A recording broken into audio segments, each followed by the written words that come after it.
So as a chaplain, I don't see or hear nearly as much as the other employees, but I do feel the pressure, the changes, and the tension, all of which affects my day-to-day performance.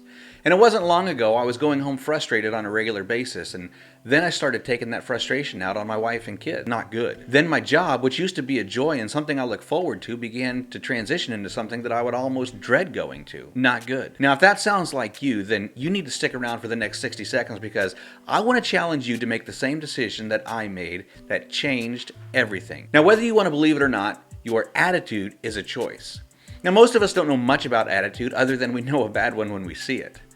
With attitude, our tendency is to point fingers and blame others for how we feel and react. But the truth is, we choose the attitude.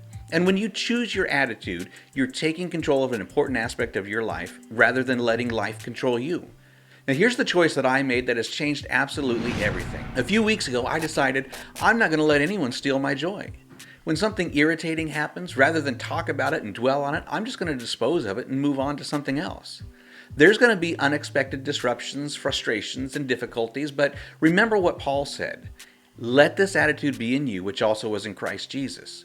Now, Jesus maintained a perfect attitude in every situation. He prayed about everything, worried about nothing, was never defensive or discouraged, and he didn't talk about others, but rather he talked to others because his goal was to please his Father rather than himself. Now, I've not perfected this. You're not going to perfect this. We're going to grumble and complain from time to time, but listen, the goal isn't perfection, but progress. So take control of your attitude rather than let it control you. And don't give anyone the power to steal your joy. God bless.